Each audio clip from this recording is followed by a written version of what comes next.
Bismillahirrahmanirrahim. Bismillahirrahmanirrahim. Assalamualaikum warahmatullahi wabarakatuh.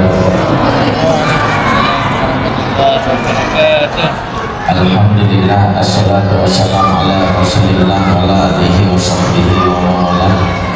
Ashhadu an la ilaha illallah wahdahu la syarika lah wa ashhadu anna Muhammadan abduhu wa rasuluhu alladzi la nabiyya ba'dah.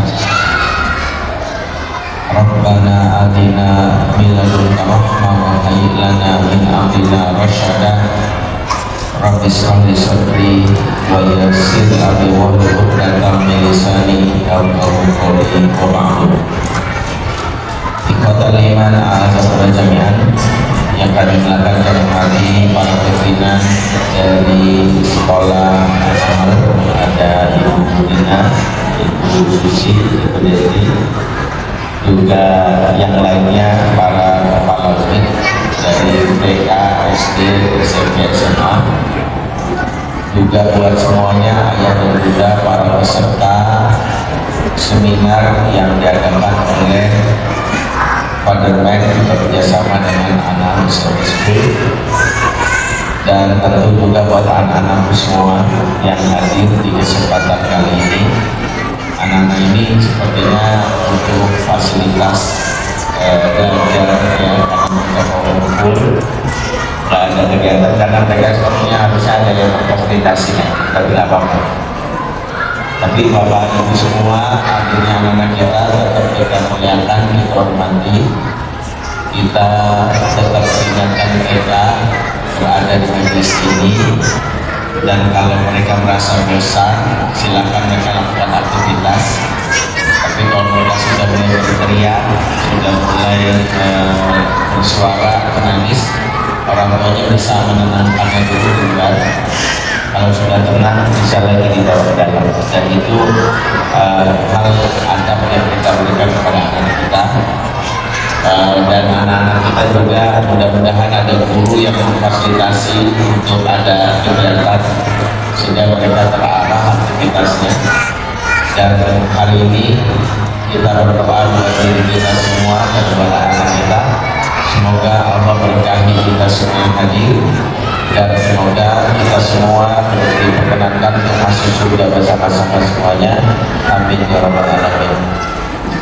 Hari ini kita akan diskusi mengenai salah satu PR kita sebagai orang tua.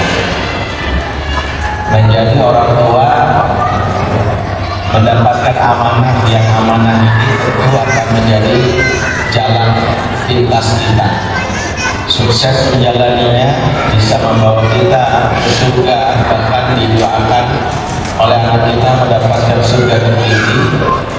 Atau kita lalai dalam menjalaninya, maka siap-siaplah kita mendapatkan balasan yang berat, ya, yaitu adalah siksaan neraka. Dalam durasi depan, sebagian kita mungkin sudah tahu bahwa salah satu tantangan pengasuhan dan pendidikan adalah mampu menjawab bagaimana fenomena akhir zaman yang sudah diisyaratkan oleh Nabi. Pendidikan yang bagus, pengasuhan yang bagus adalah pendidikan dan pengasuhan yang mampu membuat anak bisa mengatasi tantangan setiap zaman. Itu pendidikan yang bagus. Sehingga kalau ada anak yang justru melarikan diri dari realitas yang ada, soleh dan menjauh dari lingkungan, bahkan lebih banyak dia mengurung diri di kamar demi menjaga kesolehannya, bukan untuk itu Islam diturunkan ke anak kita atau kepada kita. Karena hakikatnya adalah pengasuhan dan pendidikan wajib mampu menjawab tantangan zaman. Hari ini kita ingin membahas tentang bagaimana pendidikan dan pengasuhan yang kita harapkan mampu membuat kita melek tentang beberapa hal termasuk fenomena yang terjadi di akhir zaman. Sehingga hari ini materi kita membahas tentang mengenal fitrah kelakian dan keperempuanan di akhir zaman. Saya ingin membahas satu hadis Nabi, yang hadis ini sebagian kita sudah sering dengar, bahkan bisa menjadi sebuah petunjuk bagaimana kita mengatasi tentang problematika yang terjadi menjelang datangnya hari kiamat yang sudah disyaratkan oleh baginda Nabi. Artinya Nabi sudah memberitahu sejak 14 abad yang lalu ini loh yang akan terjadi. Nah, anak kita masuk dalam kategori yang selamat atau yang tidak selamat itu tergantung dari pola kita. Nabi bersabda, inna min asratis sa'ah, sesungguhnya di antara tanda-tanda datangnya kiamat yang pertama adalah ayub fa'al ilmu, ya, diangkatnya ilmu, ya, itu yang akan kita pahami. Di antaranya orang tidak lagi peduli lagi terhadap yang namanya ilmu, tapi orang lebih banyak berburu gelar. Makanya kami saat ini juga memotivasi diri bahwa kami tidak ingin orang hanya melihat gelar kami, tapi juga yang paling penting adakah manfaat ilmu yang bisa kami berikan. Karena sekarang fenomena seperti hadirnya lembaga-lembaga yang mudah memberikan gelar, itulah indikasi bahwa orang lebih banyak mementingkan yang disebut aksesori daripada esensi. Makanya wajar perlombaan-perlombaan, sekolah-sekolah, bahkan beberapa orang tua yang hanya fokus beberapa orang tua yang hanya fokus untuk melihat prestasi piala, tapi tidak melihat bagaimana kualitas isi dari pengasuhan anaknya, itu termasuk diantara yang mudah-mudahan tidak terjadi di antara kita. Ini yang pertama. Yang kedua adalah wayakthuru jahlu, maraknya kebodohan. Kebodohan yang disebut jahlu di sini tentu definisinya sesuai yang sudah disebutkan, ketika perilaku yang buruk yang muncul di sekitar kita yang dibenarkan. Misalnya contohnya orang-orang yang sekarang bilang kalimat ya, gua sih gak munafik ya, gua mau tidur sama 100 perempuan, dan dia dengan begitu pedenya mempopulerkan apa yang sejatinya disembunyikan, ya. Bahkan lebih bangga dengan menyebutkan gua gak munafik. Kalimat gak munafik inilah yang justru penistaan, karena justru orang-orang yang melakukan perbuatan maksiat terang-terangan itu munafik. Karena munafik, definisi para ulama, pelakunya disebut munafik, pelakunya disebut nifak. Nifak itu ada dua, ada nifak amali, ada nifak i'tiqadi. Nifak i'tiqadi kalau seseorang yang mengaku dirinya beriman padahal hatinya membenci, itu nifak i'tiqadi. Ya, itu sudah terjadi sama Abdullah bin Ubay, yang terjadi di masa sahabat, yang dia masuk Islam karena ingin pada saatnya membenci Islam. Ada juga nifak amali. Nifak amali itu adalah orang yang hatinya mengaku Islam tapi perilakunya tidak sesuai dengan ajaran Islam. Mabok, judi, zina, malas sholat, maka ini disebut nifak amali. Inilah yang kadang-kadang gak disadari. Gua gak munafik ya, gua mabok, itu munafik. Itu kalau kita lihat. Bahkan lebih parah, ya, dia melakukan apa yang disebut Nabi sebagai orang-orang yang tidak mendapatkan ampunan Allah. Kullu ummati, ya, setiap umatku diampuni Allah illal mujahirin, itu orang-orang yang, kecuali orang-orang yang terang-terangan berdosa. Itu disebut maraknya kebodohan. Kemudian wayat surah zina, banyaknya perzinahan. Nanti akan kita bahas kenapa saya kasih tanda bold, karena itu yang jadi konsentrasi kita. Yang kedua, wayat surah syurbul khomri, maraknya peminum khamar. Ya, ini juga indikasi bahwa narkoba di akhir zaman akan semakin banyak variannya. Ya, bukan sekedar varian rasa nangka, rasa durian gitu ya, tapi varian bentuk yang membuat orang memabukkan. Yang terakhir, wa yaqil rijal wa yaqtur nisa hatta yaqul yakuna li khamsina imra'atan al-qaimul wahid. Sedikitnya laki-laki dan banyaknya perempuan, sampai-sampai 50 perempuan dinaungi oleh satu laki-laki. Ini 5 tanda dari datangnya kiamat yang mau kita bahas, tapi kita membahas dari sisi ilmu penghasilan cukup 2 saja yang kami mau, yaitu banyaknya berzina dan sedikitnya laki-laki dengan perempuan. Mari kita bahas satu persatu bagaimana kita memandangnya, ya, bahwa ada 2 hal yang mengerikan yang bisa jadi itu terjadi. Yang pertama, banyaknya perzinahan. Sekarang kalau kita bahas zina, siapa yang paling dominan menentukan terjadi perzinahan, laki atau perempuan? Siapa yang menentukan zina itu? Laki atau perempuan menentukan ada yang berzina, laki atau perempuan? Perempuan. Bapak setuju? Bapak setuju, bilang aja. Dua-duanya, oke. Kita bahas dulu dari sisi tafsir, dan ini bahas oleh Maja Asqalani. Ketika Allah menyebut perzinahan, redaksi Quran memakai kalimat azaniyatu wazani kullu wahidin minhuma mi'ata jaldah. Pezina wanita dan pezina laki-laki masing-masing dihukum dengan 100 kali cambukan. Dalam redaksi surat An-Nur 2 itu disebutkan azaniyatu, pezina wanita. Ini menjadi menarik karena hampir setiap pelaku perbuatan maksiat dalam Quran selalu redaksi pertama laki-laki. Coba Al-Maidah 38 ketika menyebutkan tentang pelaku pencurian, wasariqu wasariqatu wa qata'na aydiyahunna, dan pencuri laki-laki dan pencuri perempuan potonglah tangan mereka.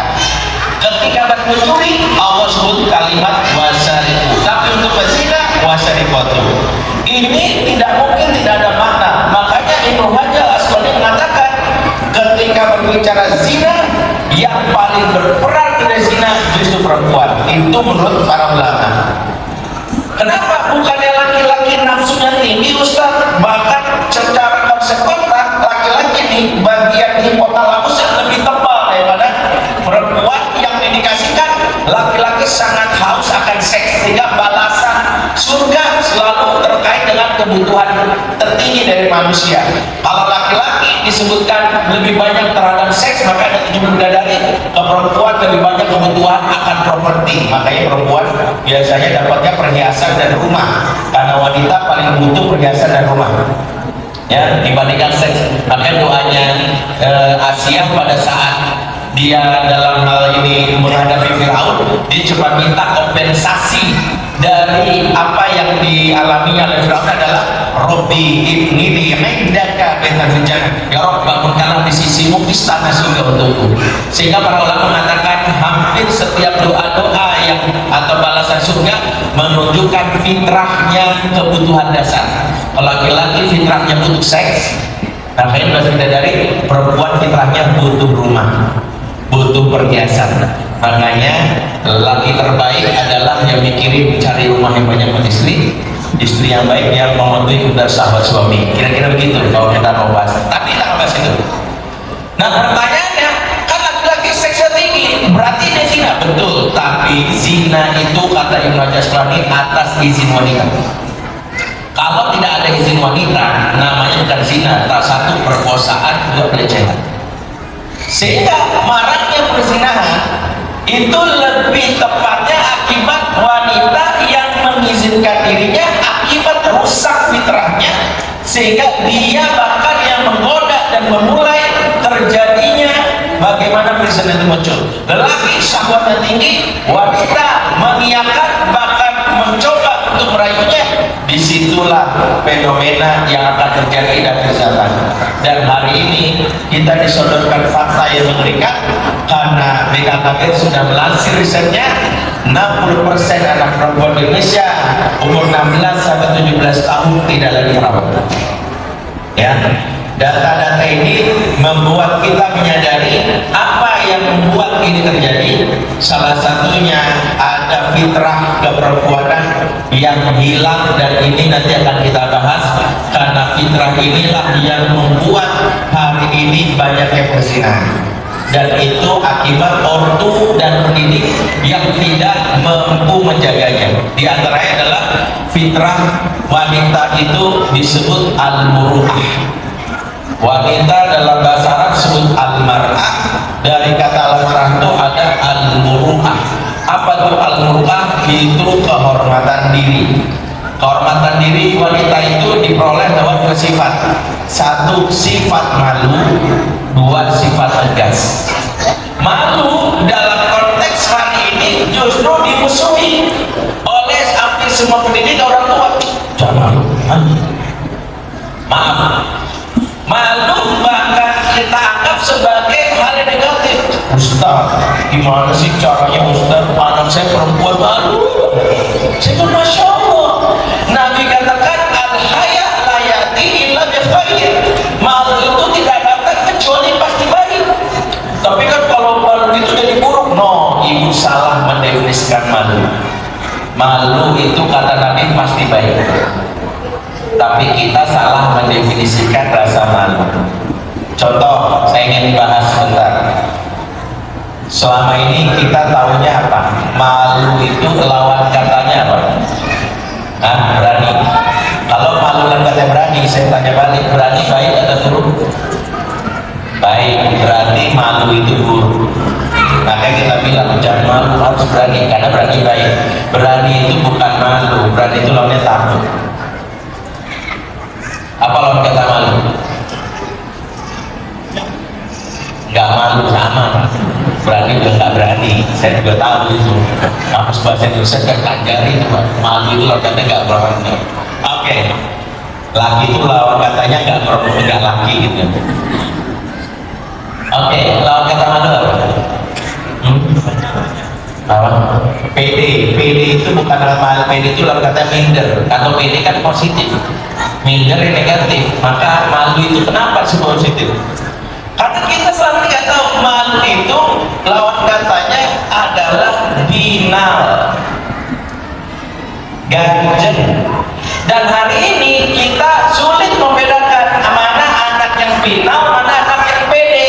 Kita anggap pede padahal binal. Contoh, ada perempuan nongkrong di pos roda, cowok ada banyak, ada 8. Tiba-tiba dia bawa handphone dan bilang, hey guys, gua sama 8 cowok ganteng yang bakal jadi calon suami gua guys.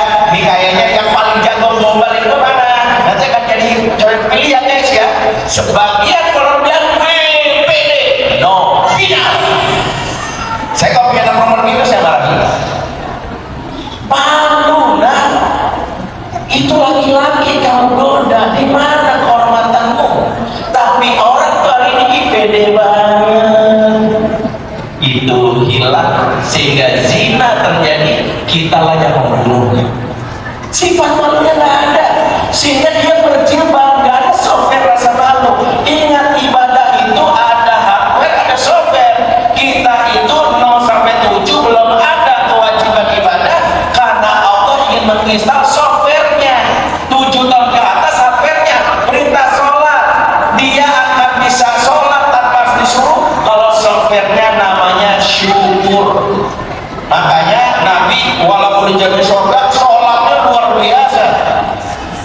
Bagaimana Nabi sholatnya itu luar biasa, sampai Nabi dalam hal ini tidak pernah sampai kakinya begal-begal. Sampai Aisyah bertanya, ya Rasulullah, mengapa kamu sholat padahal dijamin surga? Lihat jawaban Nabi, afala aqulu abdan syakuro. Memangnya aku gak boleh jadi hamba yang bersyukur? Jadi Nabi sholat karena punya software syukur. Makanya kalau anak kita udah 7 tahun, 10 tahun susah sholat, karena kita gagal menginstalisasi software software syukur. Sehingga dia malas banget, karena merasa buat apa sholat? Dia nggak tahu nikmat Allah di ada dalam dunia itu nggak terhitung nikmatnya. Karena kita gagal. Kedua, kenapa anak kita ibadah berikutnya zakat, sedekah? Softwarenya apa? Softwarenya namanya empati. Kalau ada orang berbagi sedekah tapi nggak punya empati, sedekah atau berbaginya bisa jadi flexing. Ya, gua hari ini mau bagi-bagi sama orang termiskin di dunia guys.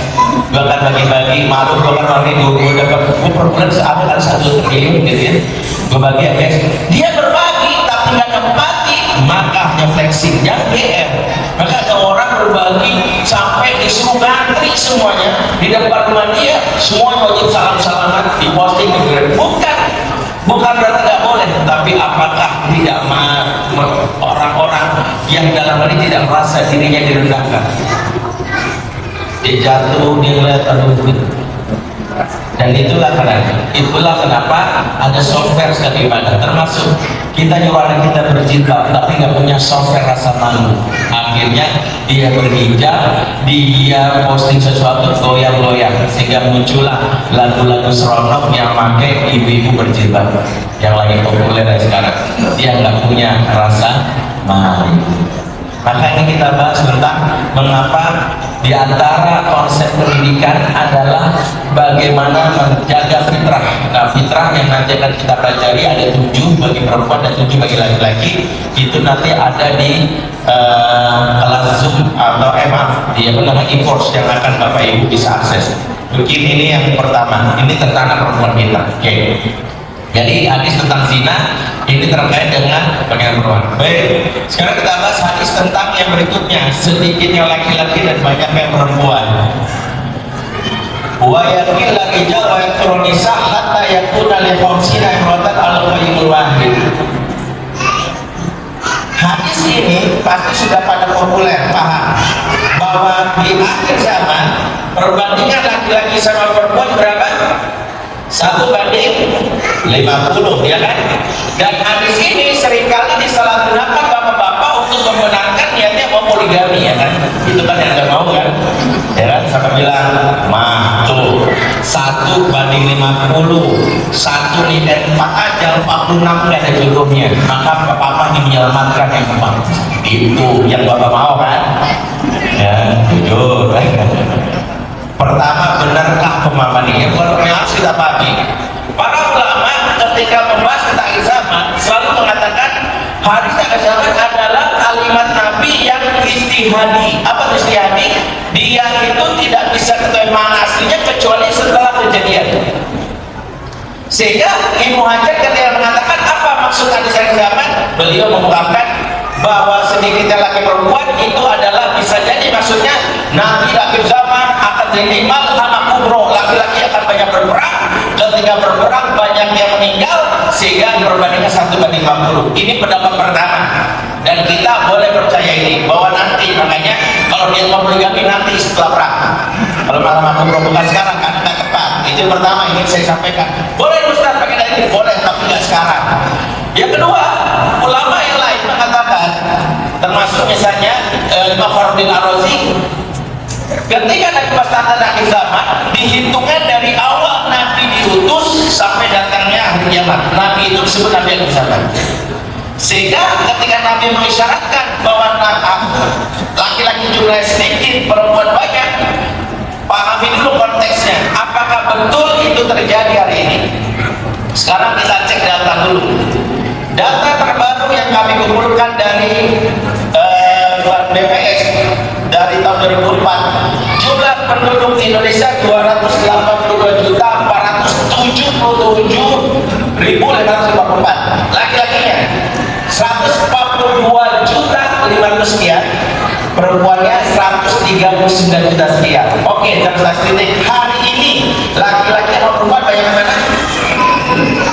Banyak mana? Laki lebih banyak berapa? 3 juta. Bukan, berarti jangan pakai dulu perbedaan 1:50 nya, karena datanya lakinya justru 140 juta, perempuan 139 juta. Itu kan Indonesia Ustaz, harusnya sekarang dunia. Oke, data dunia menurut Polsek Ratio 2004, penduduk di dunia itu perempuannya 4.056 juta, penduduk laki-lakinya 4.109 juta. Banyak laki atau perempuan? Laki-laki jumlahnya sebanyak 50,5%, perempuan 49,7%. Mungkin jadi makin bingung. Berarti kalau secara komposisi sampai hari ini lebih banyak. Ini statistik, nggak bisa kita manipulasi.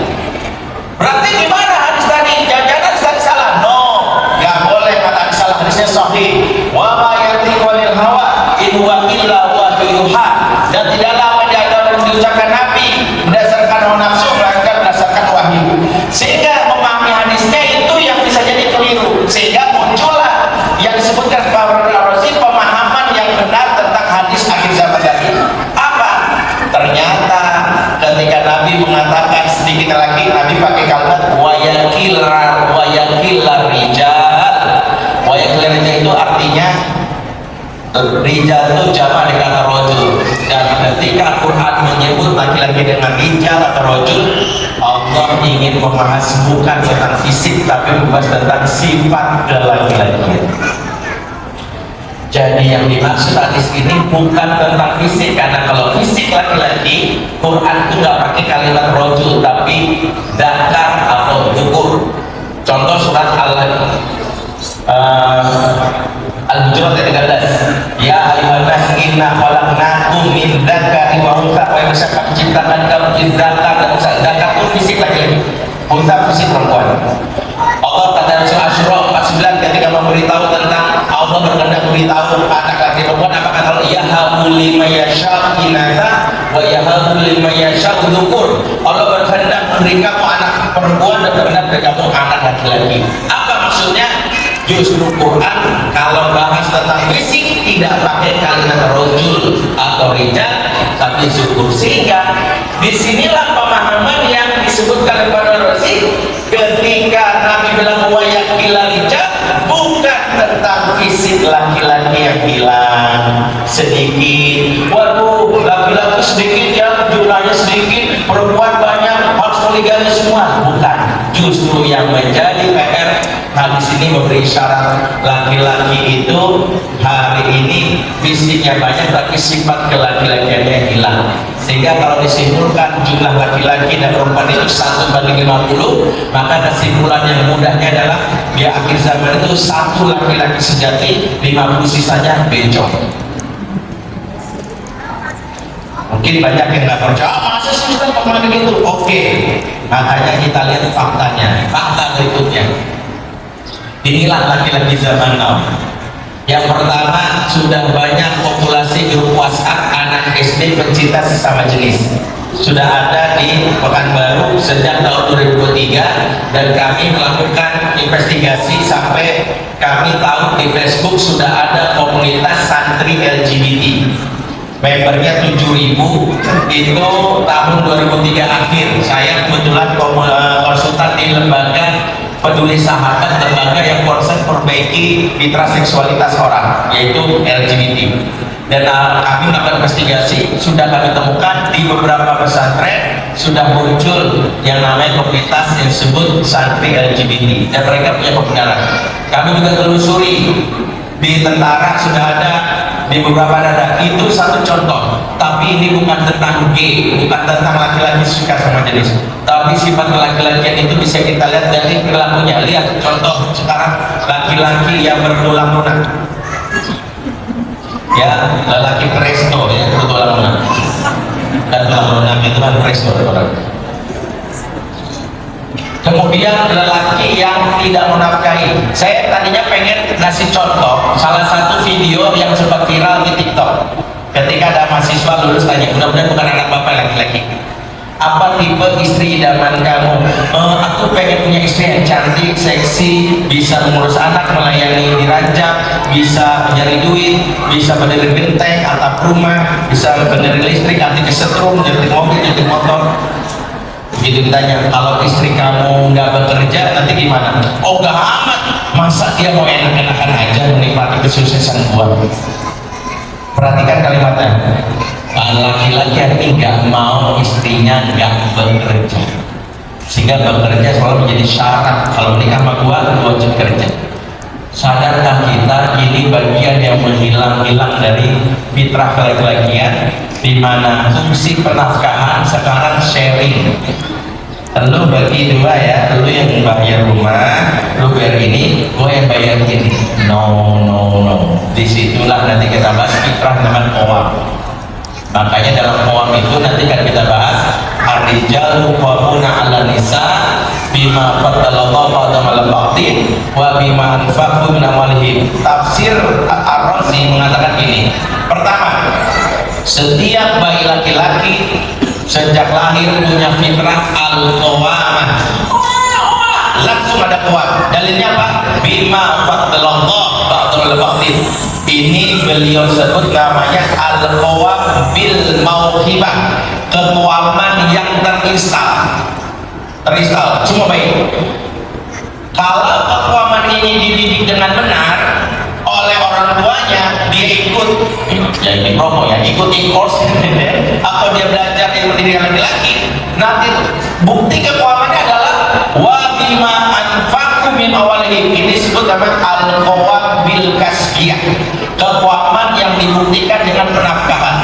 Dari hadis ini, dari ayat ini, tafsir Al-Manar Muhammad Rasulullah mengatakan laki kekuaman itu berbanding penafkahan, semakin tinggi kuamnya semakin besar penafkahannya, bukan tentang jumlahnya tapi porsinya. Semakin rendah kuamnya semakin sedikit penafkahan, bahkan merongrong istrinya. Maka yang hari ini menjadi catatan di situ. Disitulah kemarin kami diskusi dengan para guru. Kenapa? Salah satu evaluasi pendidikan hari ini buat laki-laki jangan diajarin entrepreneurship. Mungkin saya komplain, no. Yang diajarin Islam itu entrepreneurship. Apa bedanya? Entrepreneurship mengajarkan laki-laki cara nyari duit, tapi enggak berpikir berbagi kepada istrinya. Sehingga ada entrepreneur uangnya banyak, istrinya kebetulan PNS, bukan udah dapat uang, masih minta juga mas suami. Dia nggak nyadar bahwa keuangan itu bukan karena dapat uang banyak, tapi karena pemberiannya. Sehingga ada laki-laki entrepreneur bagus kan duitnya banyak, tapi pelit istrinya nggak mulut. Sebaliknya ada laki-laki disebutkan dalam hadis Nabi, dia bawa kampak datang ke hutan, dia belah kayu, kemudian ditenteng, bagaimana cara nyari duit, dijual ke pasar, tangan sampai kapal, didoakan Nabi, hasil dari uang tersebut dibawa ke rumahnya untuk istrinya semuanya. Ini buat kamu, nggak disisakan untuk dia. Sampai istrinya nanya, lah kamu sendiri gimana Pak? Yang penting kamu dan anak, aku nanti dulu. Hari ini hilangnya kekuaman dimulai dari laki-laki yang pentingin dirinya dia. Nggak mikir, yang penting kau makan dulu nanti loh. Koam itu terkait dengan pengayoman. Maka hari ini kalau laki-laki nggak mau nafkahi, beda laki-laki yang tak bisa nafkahi dengan tak mau, beda ya. Jadi jangan bilang tak bisa itu apa, dia kecelakaan, emang nggak bisa karena dia mungkin, tapi dia bersungguh-sungguh. Kalau nggak mau, dia punya uang banyak tapi nggak mau berbagi, itu karena hilangnya fitrah laki-laki. Dan jangan sampai itu ada di anak kita. Di antara kezoliman mertua sama mantu perempuan adalah mendidik anak laki-lakinya dengan cara gagal sehingga merongrong istrinya. Saya termasuk ortu yang menyiapkan anak saya untuk mengatakan bahwa Abi didik kamu menjadi suami dan ayah baik tersebut. Sehingga kalau ada perempuan tersakiti di masa depan oleh kamu, Abi yang akan kasih. Dan itu wajib kita katakan. Maka kalau tak menafkahi saja itu sudah termasuk kategori dosa. Dalilnya ada, saya akan sampaikan di sini. Afabil magi itman inabain li'amayakut, kata Nabi, cukuplah seorang laki-laki dianggap berdosa jika dia mengabaikan orang di bawah tanggungannya. Tak menafkahi itu dosa. Dan ini katakan sama anak-anak kita, kamu gak nafkahi dosa. Dan itu saya selalu katakan, gak nafkahi dosa, itu bukan masalah jumlahnya, gak nafkahi dosa. Istri kamu sekaya apapun, tapi kamu harus nafkahi, karena di situ ada kekuatan. Kalau nggak nafkahi dosa alias cuek, apalagi maaf, hari ini KDRT tinggi. Sehingga lihat anak laki-laki bapak, anak laki-laki kita, kalau sama adik perempuannya kemudian langsung tempel dengan ini, wajib muhasabah. Saya termasuk orang gelisah. ketika anak saya itu kan 2 laki-laki 3 perempuan, yang 2 karena udah dewasa, yang pertama lulus di Al-Azhar Kairo, sekarang S2 di Edinburgh di Scotland, dulunya homeschooling, alhamdulillah Allah berikan jalan bisa kuliah. Yang kedua juga homeschooling, sekarang persiapan ke Madinah. Yang ketiga 5 perempuan, mereka rata-rata di sekolah di homeschooling. Nah, yang kedua ini dekat sekali dengan yang bungsu. Dan kalau dulu waktu masih namanya itu, kalau bungsunya lagi main, tiba-tiba dia iseng kan, bahasa cinta laki-laki itu namanya iseng. Dia toel, main adiknya lagi main tiba-tiba, Tuhan udah tamat apa? Dibentur abangnya, abangnya tawa dicubit. Saya lihat deg-degan tuh. Ya abang ada masalah. Abang balik nanti bang bener-bener udah mati deg-degan. Kalau sampai dia noyor balik adeknya atau dia turun balik adeknya, saya ayah yang nangis. Tapi dia tahan, tapi dia aduh sakit adek gitu. Saya alhamdulillah bersyukur karena salah satu value yang aja kita tanam laki-laki, tangan pantang untuk wanita kecuali di bidang perang. Dan itu nilai laki-laki. Hari ini ketika muncul kasus KDRT, Kemayu, maka hadis Nabi tentang akhir zaman itu yang hari ini kita bahas. Jadi dan itu adalah sebuah teguran karena kegagalan pendidikan laki-lakian mencetak satu yang lebih sejati, sisanya orang yang tidak mendidik laki-lakinya. Ditambah terjerat jodoh dan hijau, tidak punya kemampuan mengontrol diri dan sebagainya. Itulah yang hari ini terjadi. Maka mengapa hari ini kita duduk bersama supaya kita tahu, oh ternyata fenomena akhir zaman sudah terjadi hari ini, dan jangan sampai kita masuk golongan yang justru menambah rusaknya zaman dengan mencetak anak gagal tadi. Anak perempuan kita, maaf, yang punya rasa malu akhirnya jadi berzina waliyadzubillah. Bahkan yang kedua, anak kita yang laki-laki justru dia akhirnya zolim sama istrinya, sama menantu kita. Itulah yang akhirnya kita akan digugat di akhir kiamat. Sehingga inilah kenapa mudah-mudahan nanti ada sharing diskusi bagaimana kita akan bahas tentang e-course tentang hal ini. Jadi course-nya bagaimana ayah bunda nanti belajar seni pendidikan laki-laki, seni pendidikan perempuan. Tergantung pembagiannya, saya nggak tahu ya, teknisnya saya nggak tahu. Nanti Bang Adi yang jelasinnya. Ya nanti belajar gimana, nanti ada sesi tanya jawab. Oke, ini baru faktanya ya. Oke, sekarang kita lanjut.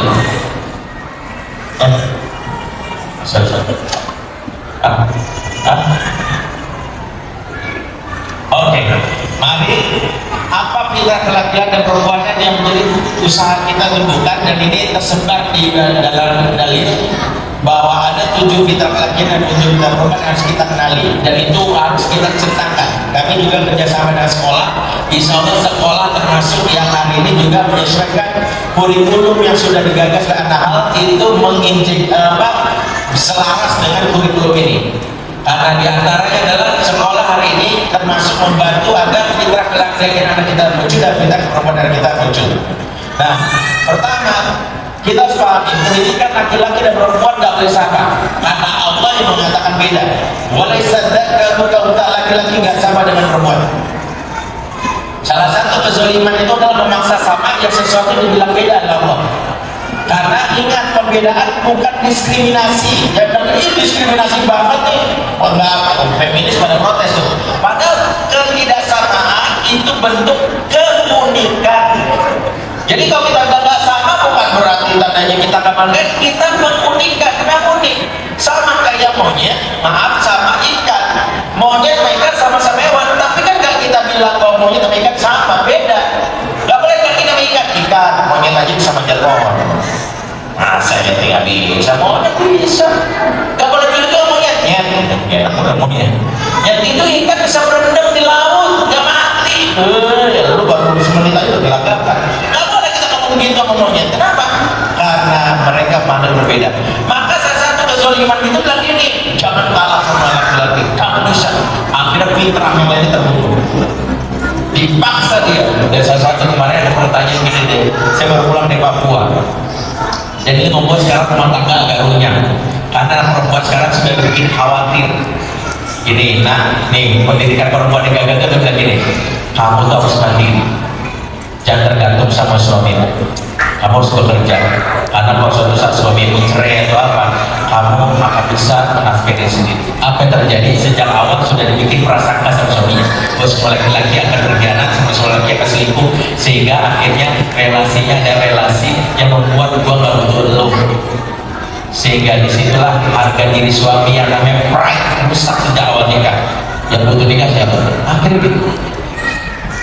Setan membisikkan itu. Saya bilang sejak awal kita lihat bahwa fitrahnya perempuan dinafkahi itu bukan berarti rezekinya dari suami. Rezeki itu dari Allah. Bahkan kalau suami meninggal tetap ada rezekinya. Tapi jalan itu perang hari ini. Gara-gara jalan di Quran yang nggak tahu kapan terjadi bahwa suami akan meninggal. Sedangkan apa? Hari ini gagal dengan peran. Akhirnya sibuk bekerja di luar karena takut suami bakal selingkuh. Akhirnya apa? Jalan di Qurannya nggak maksimal. Padahal nggak terjadi, dan itulah perangkap setan di situ. Padahal, tapi kalau dia nggak bekerja, pertama yakini rezeki Allah. Saya katakan, Hajar, pada saat Adam dan Hawa terpisah, Adam dipisahkan di India, Hawa di Arafah, mereka terpisah 40 tahun. Pertanyaannya, adakah baru ketemu 40 tahun kemudian? Ternyata Hawa masih hidup, masih segar bugar. Kok bisa padahal nggak dinafkahi? Emang Hawa bisnis online? Dia jualan gitu sempat-sempatnya, saya tunggu Hajar, saya tunggu Adam jemput gitu ya, sempat-sempatnya dia dagang, nggak ada. Allah kasih rezeki dia. Maryam ketika dia berada di rumah saja bukan berarti nggak ada rezekinya. Maka Allah bantah orang mengatakan perempuan di rumah aja nggak ada rezeki. Siapa bilang? Cara nyari rezeki laki-laki dan perempuan berbeda. Makanya Maryam didatangkan langsung rezekinya, padahal dia tidak kemana-mana. Disitulah ketika seorang Zakaria berkata melihat ada buah-buahan yang nyaman di depannya, tiba-tiba luar biasa. Apa yang terjadi? Langsung ditanya, anak laki hal ini dari mana? Buah ini dari sisi Allah. Berarti Ustaz kesimpulannya, apakah perempuan tidak boleh? No, perempuan boleh bekerja, tapi tidak dituntut. Karena pahami ini dua filosofinya. Laki-laki bekerja mencari nafkah, perempuan bekerja mencari berkah. Sehingga saya katakan istri saya, silakan Umi bekerja, tapi ingat tanggung jawabnya. Umi kerja membuat kemakmuran kita, makanya bekerja untuk menyebar manfaat. Jadi guru, psikolog, menolong orang, kami izinkan. Tapi udah pasang tarif gede sampai jual mahal, sampai akhirnya orang nggak mendapatkan manfaat dari Umi, ambil, nggak usah kerja. Karena Abi menanggung. Karena itu yang penting. Tapi kalau dia kerja malah dia nggak memberi manfaat, kerja malah buat orang lain terluka, nggak usah kerja. Karena kerjanya perempuan itu ada jalan untuk mendapatkan keberkahan keluarga, sehingga suami punya motivasi mendapatkan kebaikan. Itu yang kita pelajari di kos. Makanya ini nggak hari kita bahas skill-skillnya ya. Oke. Apa fitrah laki-laki? Ada tujuh. Yang pertama, laki-laki sebut ini Abdullah. Makanya laki-laki itu disebut hamba Allah, sehingga laki-laki nggak punya jadwal libur ibadah. Perempuan punya jadwal libur. Laki-laki yang bilang capek nih, dia sudah bilang kita perempuan malas sholat dulu. Itu yang pertama. Fitrah laki-laki adalah Abdullah. Yang kedua, laki-laki disebut khalifatu fil ard. Ini jadilah fil ardi khalifah.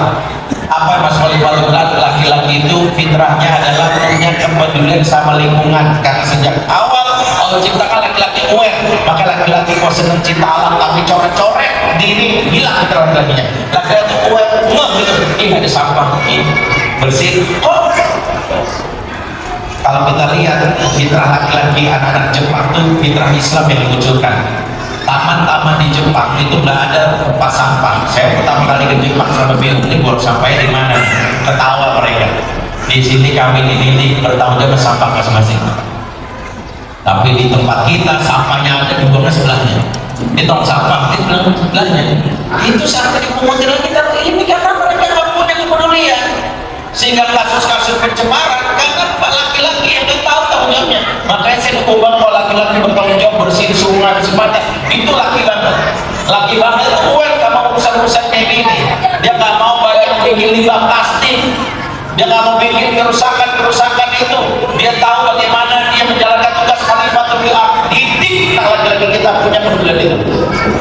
Makanya hari ini kalau diwujudkan dengan khalifatul fil ard, kita termasuk mendapatkan kerusakan 4 kali sadisme dilakukan oleh banyak laki-laki, mencoret-coret sebagainya, hutan artinya pencinta alam, tapi buang sampah berserakan, itu pencinta perusak alam.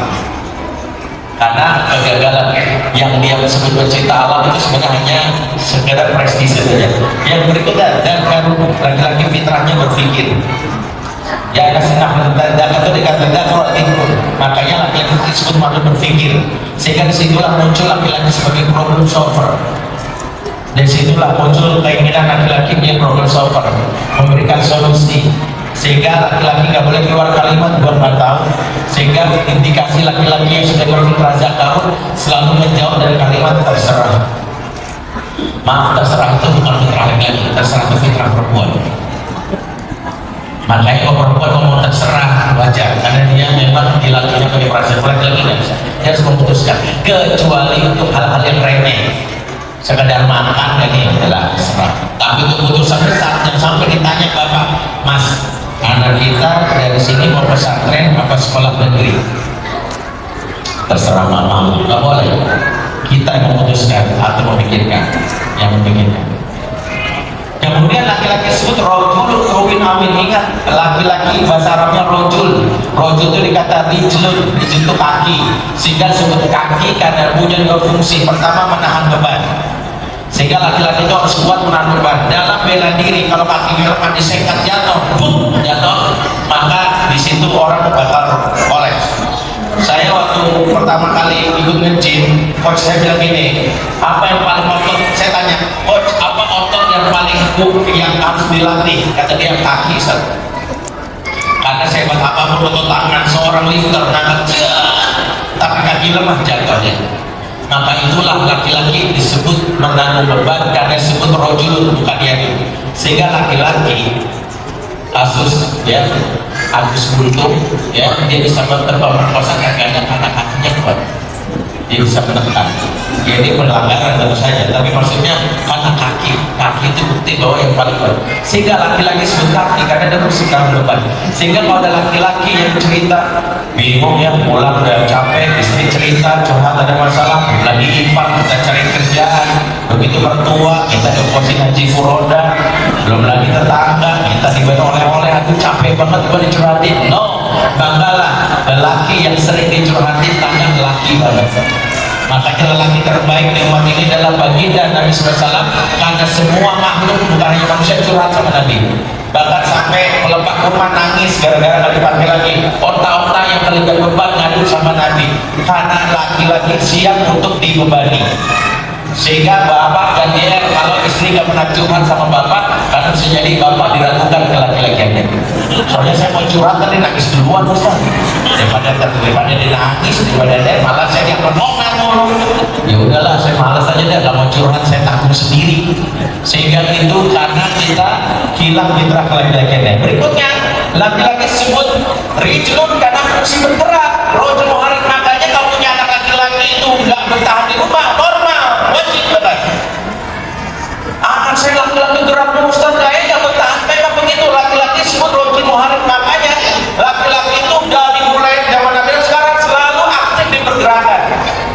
Saya termasuk orang yang gelisah ketika untuk fenomena the power of mama. Tahu gak kenapa? Istilah the power of mama ini sindiran bagi kita laki-laki. Saking laki-laki di dunia ini sudah gak bisa lagi diandelin, mama turun tangan. Saking umur udah gak diandelin lagi. Coba perhatikan fakta sejarah. Nabi gak ada yang perempuan, karena menggerakkan umat ini wajib laki-laki. Tokoh-tokoh pergerakan di bangsa ini, NU, Muhammadiyah, Persis, semua laki-laki. Makanya Kartini jadi pahlawan cuma nulis doang, karena begitulah cara perempuan berubah. Gak usah bergerak, nulis doang berubah. Maka Kartini diangkat, karena terus tulisan dia. Maka Kartini gak nenteng senjata, tapi ada perubahan itu senjata Cumiadi, ya gak apa-apa. Tapi laki-laki jangan sampai gak berani nenteng senjata. Laki-laki sebentar. Makanya maaf, laki-laki gak pernah kenal istilah pensiun. Ini kalau ada ayah di luar, saya diskusinya sampai bercanda gitu. Ayah udah pernah lagi nih, kamu udah tua ya, kamu pensiun aja gitu. Kayak laki-laki gak ada istilah pensiun gitu. Karena hormon laki-laki itu sampai mati. Itulah kenapa perempuan pensiun dibatasi dengan umur menopause. Ada perempuan, laki-laki kau punya begini kayak nanti udah tua enak kayak kalau nimang cucu doang di rumah sambil nonton Netflix, nonton drakor ada ini itu sama istri minum kopi. Nggak ada cita-cita laki-laki kayak gitu. Laki-laki itu cita-citanya pensiun di dinas tapi bergerak. Itulah dialami laki-laki sejati. Nabi, coba lihat Nabi itu dapat perintah jihad itu berapa? 55 tahun. Umur di mana Jenderal Andika Perkasa pensiun, beliau justru maju dari perang Nabi. Nabi berjihad itu sampai 28 kali disebut Ghazwah. Dalam terminologi jihad ada dua, ada Ghazwah, ada Syariah. Ghazwah perang pimpin Nabi, Syariah perang yang Nabi mengutus sahabat menjadi pimpinan. Nabi perang 28 kali sampai 60 tahun, puncak kemenangannya adalah Fathu Makkah. Berarti 5 tahun Nabi berperang dari umur 55 sampai 60. Dalam 5 tahun itu 28 kali. Bagi kita lihat dari sisi statistiknya, kalau 28 kali Nabi berjihad sampai 5 tahun, berarti Nabi berperang setiap 2 bulan sekali. Satu kali perang rata-rata dihitung oleh para ulama 2 pekan, atau berarti Nabi istirahatnya dalam 55 sampai 60 hanya 1 bulan setengah. Makanya kalau ada yang bilang bercita-cita pensiun, jangan Pak, itu gak laki banget. Bergerak, aktif di pergerakan. Laki-laki aktif di pergerakan. Sehingga kenapa laki-laki itu harus moving. Laki-laki terbaik itu, nanti kita akan bahas kenapa Islam turun di bangsa Arab, suku Quraisy. Kenapa Islam gak turun di bangsa di lain suku Quraisy? Karena suku Quraisy punya satu kebiasaan yang Allah menjadikan itu sebagai syarat kelaki-lakian. Apa kebiasaannya? Lihila fi Quraisy ila fihim ribuan tasyida wasaid.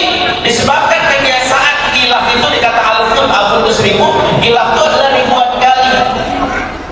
Ya, khilaf itu ribuan kali, sesuatu jadi ribuan kali sebut khilaf atau tradisi. Apa tradisi suku Quraisy? Rihlah. Oke, kita bahas rihlah. Rihlah itu dikata rahilah. Rahilah itu adalah onta yang menanggung beban paling banyak yang berada di barisan paling depan. Itu dalam hadis disebutkan. Sehingga rihlah itu adalah perjalanan yang berat yang orang itu nggak dapat kenyamanan. Kalau bahasa kita bukan traveling tapi backpacker. Sehingga suku Quraisy punya kebiasaan backpackeran. Kapan backpackeran? Gak kena musim. Musim dingin jalan, musim panas jalan. Cita iwasoin. Apa urusannya Islam turun di sebangsa Arab dengan kebiasaan suku Quraisy tadi? Disitulah karena Islam turun di suku Quraisy di yang suka jalan-jalan, Islam tersebar cepat ke 2/3 dunia dalam waktu 23 tahun. Ya kebayang kalau Islam turun sebagai suku yang laki-lakinya betah di rumah, ya cuma gadalin di sekolah, jualan tupperware, oriflame, hijab alila, kemudian ke DM masing-masing cek IG afiliasi, nggak lagi baru. Bapak boleh uangnya yang banyak tapi jangan berpikir ngandelin passive income kemudian nganggur di rumah, enggak lagi Pak. Passive income adalah sebuah jaminan rizki telah ditetapkan oleh Allah, tapi pergerakan harus tetap dimiliki laki-laki sampai kapan? Hatta yang laki-laki sampai datang kematian. Karena itulah kita laki-laki dididik rojul nuhari, sehingga nanti pendidikan laki-laki itu gak bisa dalam rumah. Dan laki terbaik dididiknya adalah di luar, di jalanan. Saya waktu menggagas anak saya, nah kita homeschooling ya, enggak, aku nggak setuju homeschooling, street schooling gitu. Orang di jalan-jalan pokoknya, dia tuh nggak sebut homeschooling, itu nggak laki banget sih masa homeschooling, aku di rumah perempuan homeschooling, kalau aku street schooling, oke lah, apa pun istilahnya. Tapi dia maunya emang street schooling, jalan-jalan mulu.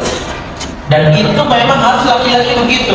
Dan ternyata baru diketahui kenapa laki-laki bergerak karena perintah Quran, laki-laki fantasilu fil ardh. Wa idza qudiyatis sholati fi yaumil jumu'ah fasholli dzikrillah wa dzarul baik. Setelah itu apa? Fantasilu fil ardh. Bersebaran. Kalau perempuan apa beritanya? Wa qarna fi buyutikunna. Staylah kamu di rumahmu. Sehingga ketika ada istilah yang waktu pandemi stay at home, saya ngomong sama istri itu buat Umi. Stay at home itu buat Umi di rumah aja di pandemi. Kalau Abi walaupun disuruhnya tetap harus jalan, laki-laki harus banyak jalan. Dan itu pendidikan laki-laki. Sehingga salah satunya yang kami anjurkan ke anak hal sebagai konsultan bikin program backpackeran bapak dan anak. Wajib bapak dan anak. Saya anak saya backpackeran ke kemana-mana kan? waktu pandemi, termasuk Adi yang saya minta jadi supir gantian ke saya. Kita jalan ke Padang nyetir, karena kan nggak boleh pakai pesawat. Saya bilang tolong di gantian nyetir. Terus pengalaman di tengah jalan hutan ban pecah. Akhirnya kita buka malam-malam gitu ya, nyari bengkel berapa jam, 7 jam ya. Bang Adi dia naik mobil bawa ini sebagainya, dia nyari ke bengkel terdekat di sungai apa namanya, perbatasan Sumatera Barat, dan itu kita di hutan. Dan anak saya melihat itu, bagi saya dia melihat beginilah laki-laki kerjanya. Laki-laki ada masalah bukan kabur, yang pikir laki-laki ada menangkan kalau perempuan, maka sedang menjaga dengan pendidikan laki-laki itu begitu. Makanya kalau ada masalah tuh cara menginstan lagi-nya. Waktu ban pecah saya bilang turun kita semua. Siapa yang bisa benar ini? Oke. Adik kamu dilindungi, jaga, cari musola terdekat. Oke Bang, oke Bi, jalan. Begitu laki-laki ini. Dia dibutuhkan juga pengayomannya, sehingga itu momen traveling itu atau momen BPKR itu wajib. Sehingga dan itulah laki-laki secara konsep neuroscience begitu. Mengapa baru diketahui oleh para ahli? Kenapa kecerdasan spasial laki-laki lebih tinggi daripada perempuan? Karena laki-laki masih bergerak. Ya, kan kecerdasan spasial kecerdasan mengenal tata ruang. Perempuan kecerdasan spasialnya rendah, makanya kenapa di parkiran mall selalu ada parkiran khusus perempuan, dibikin khusus aja kenggol juga. Kalau laki-laki dia nggak tahu, makanya laki-laki dia nggak perlu Google Maps untuk sesuatu yang dia sudah ketahui. Makanya tadi anak saya perempuan nanya, tapi mau ke anak nggak pakai Google Maps, itu Umi. Udah tahu, anak tinggal nyuruh aja Pak Hasan jalan gini-gini, siap Ustaz, saya juga udah tahu. Ya kalau perempuan nggak ada Google Maps, itu pun kadang masih nyasar 100 meter belok kiri, beloknya ke apa ini? Oke, itu Rasul Malik. Yang kena laki-laki punya jiwa kewamun. Kewamun adalah kita laki-laki dalam peran memuliakan perempuan. Kesimpulan itu, laki-laki nyakitin perempuan galak gimana? Gak punya jiwa kuat. Dia punya adik, dia bisa gendong adiknya, dia gendong adiknya. Iya, apa udah makanya lelaki punya jiwa kuat tidak melayani, tidak menyakiti istrinya.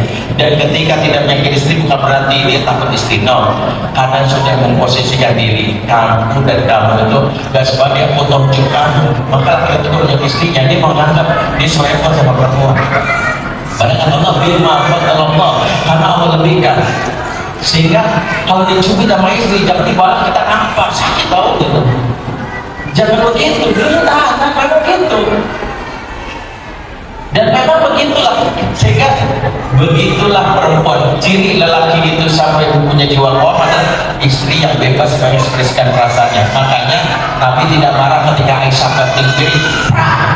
Mungkin orang menganggap sombong banget ya perempuan. No, Aisyah bisa jujur dan perasaannya. Kalau depan orang dia nggak berani, tapi depan suaminya dia berani. Itu juga dia bilang Umar segagal-gagalnya laki-laki. Bahkan Umar sebut Al-Faruq sampai-sampai setan takut. Dan sebuah riwayat sebutkan kalau Umar lewat setan-setan pada melipir. Umar melewat itu tuyul-tuyul berganti operasi. Benar Pak, Umar melewat itu sisanya nggak jadi beli sate gitu. Saking Umar lewat itu bikin serem gitu.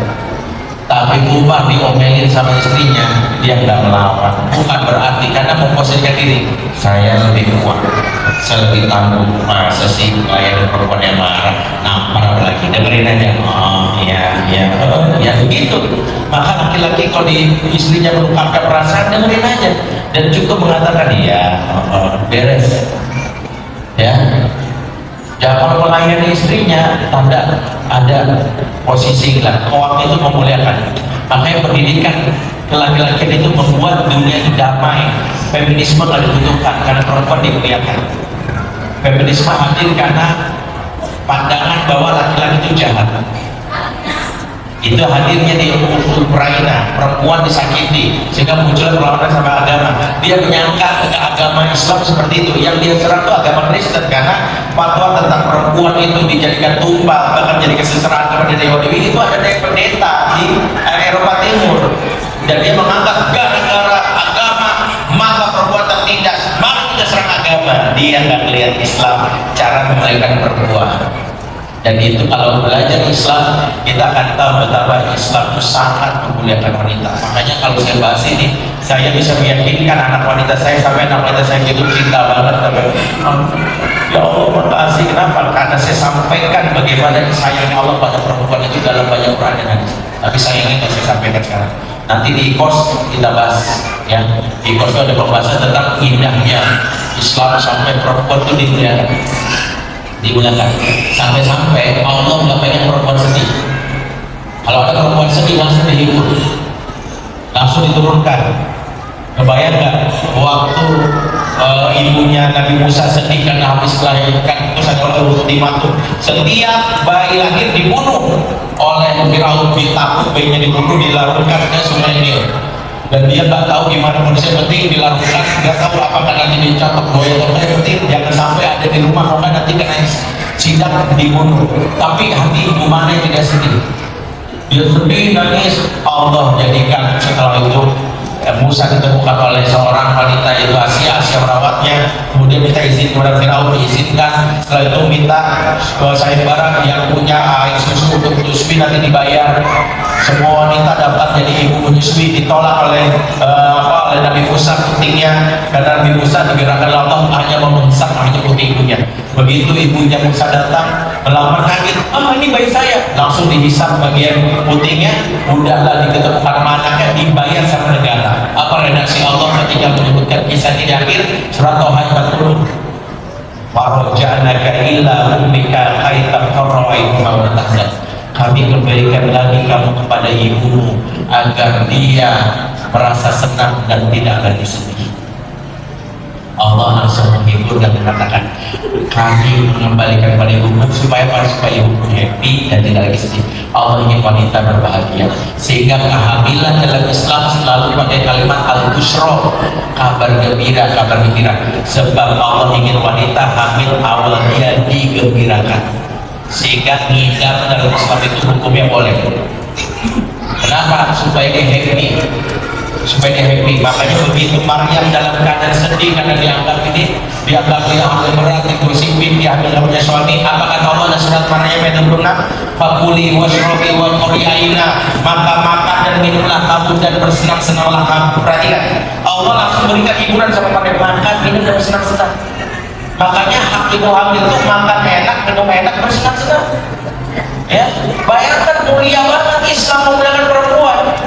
Jadi kalau ada perempuan ngidam di umur gitu boleh, asal yang wajar. Dan Pak ngidam apa cerai sama bapak, jangan. Ngidam yang wajar-wajar aja, minta rumah pondok indah 2, misalnya wajar. Villa satu lagi di puncak, itu boleh. Ya, karena bapak juga ngidam, tapi duitnya nggak ada. Hidaman bersama tapi kan. Oke, berikutnya rohim. Bulukum rohim, laki-laki itu warrojulu rohim, laki-laki itu rohim itu pengembala. Laki-laki fitrahnya itu pengembala, mengayomi, melindungi, merawat, jual, mengasuh. Kalau melihat ada kecil, kenapa sayang seperti Nabi melihat anak kecil? Rohim. Oke, kita bersihkan. Bagaimana perempuan? Perempuan fitrahnya pertama al-ulf. Ulf itu artinya lembut, lembek, kenyang. Lembut disinilah kita perempuan. Ada perempuan nendang temennya kayak kasus yang bully dilihat di TikTok, ada cewek berantem, hilang fitrah perempuan, sehingga jadi ibu yang kasar. Ya, yang kedua adalah perempuan itu al-warid. Warid itu peka rasa, karena Nabi yang mengatakan urfuk anjasa wehak bil warid, bersikap lembutlah wehak jasa, di depanmu ada warid. Apa arti warid? Gelas-gelas kaca. Jadi Nabi yang memberi istilah gelas-gelas kaca, bukan hanya hati-hati. Ya, supaya berartinya bukan diakui. Ya, warid ini istilah Nabi kepada perempuan. Dalam kitab Fathul Bari Ibnu Hajar Asqalani ketika mengomentari di sini, kenapa wanita disebut warid? Karena wanita seperti gelas kaca. Kalau di gelas kaca dikasih air panas, dia langsung panas. Dikasih air dingin, dia langsung dingin. Apa maksudnya? Wanita itu sangat peka dan sensitif. Dan gara-gara peka sensitif itulah perempuan sangat aware terhadap isu-isu sekitar. Tega, bagus. Nanti kalau anak nangis dia jadi kekuatan untuk bertahan, gak tega, kamu makan ngomong gitu. Itu khas ketuaan, khas ini. Ada punya sifat khawatir, dan itu membuat perempuan itu ya bunyi anaknya nangis langsung bapak itu luar biasa, anak ibu berada dengan goyang kaki kan jelas banget. Itu karena peka sensitifnya. Berikutnya ada perempuan punya fitrah as-sakinah litaskunu ilaiha. Perempuan itu sumber ketenangan. Maka ada perempuan yang justru teman-teman menghindari dia, masa sama dia gelisah, diomelin mulu, diceramain mulu. Perempuan itu yang membuat tempat nempel rahmah, murah senyum, fitrah begitu. Perempuan itu al-wadud, fitrahnya lemong, Naomi, wadud. Berikutnya perempuan itu sebagai an-nasa'ah. Nasa itu artinya berada di belakang. Boleh nggak perempuan di depan? Tidak. Nasa itu ada di belakang, maksudnya dia supporting system. Silakan kalau jadi seorang yang menteri atau apapun, tapi jangan lupakan supporting system terhadap 4 tanggung jawabmu. 1, anakmu, 2, pasanganmu, 3, bapakmu, yang 4 anak orang lain. Itulah 4 wanita disebutkan dalam hadis Nabi. Abdul Nisan Jarti apa? Siapa itu? Maryam, 2 Khadijah, 3 Fatimah, 4 Asia. 4 orang ini wanita yang tidak punya piala di belakang rumahnya, tapi mendapatkan predikat yang terbaik. Kenapa? Maryam menghebatkan anaknya juga Nabi Isa. Khadijah menghebatkan suaminya, jadilah Nabi Muhammad. Fatimah menghebatkan ayahnya, membantu ayahnya, jadilah Nabi Muhammad. Dan Asia menghebatkan anak orang lain, yaitu adalah Nabi Musa AS. Sehingga wanita itu silakan menjadi aktor atau orang di depan panggung, tapi peran utama wanita adalah di belakang panggung. Ya sampai hebat saat kita tampil, tapi melihat anaknya, melihat suaminya, belajar sukses. Itu fitrah nasa. Yang berikutnya wanita punya fitrah al-muru'ah, dari rasa malu, hormat. Dia coba seperti kisah perempuannya Syekh Madian, surah Al-Qasas 13-28. Dia mengembala kambing, 2 kambing. Kambingnya haus, pada saat cari air ada sumber-sumur di sana.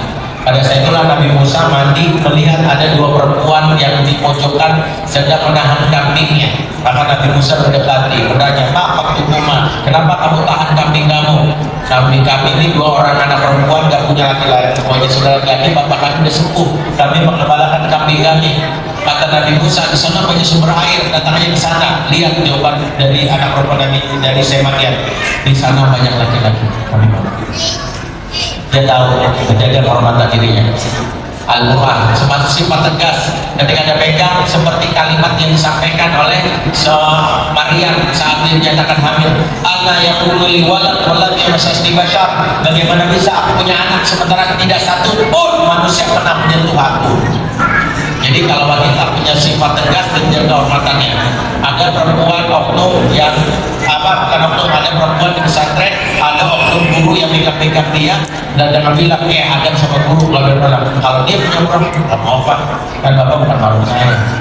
Apalagi pegang bagian ini terlarang, Pak, boleh. Walaupun kayaknya apapun dia punya namanya al-mu'ah. Yang terakhir, ra'iyatun, perempuan punya sifat ra'iyatun. Wal mar'atu ra'iyatu fi baiti zawjiha. Ra'iyah itu artinya apa?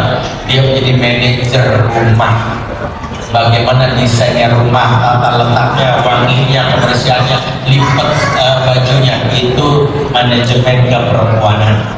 Jangan sampai perempuan nggak tahu bagaimana memanage rumah, karena rumah itu menunjukkan kualitas keperempuanan. Dan hadis Nabi mengatakan seperti itu. 7 fitrah laki, 7 fitrah perempuan dari dalil Quran dan Sunnah ini yang dikembangkan dalam pendidikan kita. Makanya insya Allah sekolah An-Nahl mencoba menjaga fitrah ini, dimasukkan, diinjeksi kurikulum ini, dan orang tua juga bekerja sama. Di sekolah dipelajari, di rumah pun sama-sama belajar. Aku belajar pasti berlaku. Wassalamualaikum warahmatullahi wabarakatuh. Waalaikumsalam warahmatullahi wabarakatuh. Alhamdulillah. Terima kasih banyak Ustaz Bidri. Alhamdulillah sudah menyampaikan kepada kita semuanya berkaitan tentang materi awal, yaitu stadium general juga, berkaitan hal-hal yang akan kita pelajari nanti melalui course. Hal ini sebagai pemantik saja. Nanti untuk lebih detailnya, lebih panjangnya akan dibahas melalui e-course yang alhamdulillah sudah terintegrasi di sistem aplikasi AIS gitu ya, alhamdulillah. Jadi kalaupun bingung cara akses seperti apa, bisa tanya ke wali kelas atau ke guru-guru ya, silahkan, insya Allah bisa dibantu nanti. Dan insya Allah nanti kita untuk kedepannya kita akan ada apa namanya pendampingan pertemuan, insya Allah untuk memantau yang sudah semuanya dalam akses kelasnya. Begitu ya, Bapak Ibu semuanya. Oke, kita lanjut ke sesi tanya jawab karena waktu kita terbatas. Mungkin saya batasi satu ayat dulu sekarang, kira-kira. Ayat. Oke, kita tunggu dulu. Ada satu yang mau bertanya untuk konsul tentang hal-hal yang disampaikan oleh Ustaz Fitri berkaitan tentang tindakan laki-laki ataupun keperluan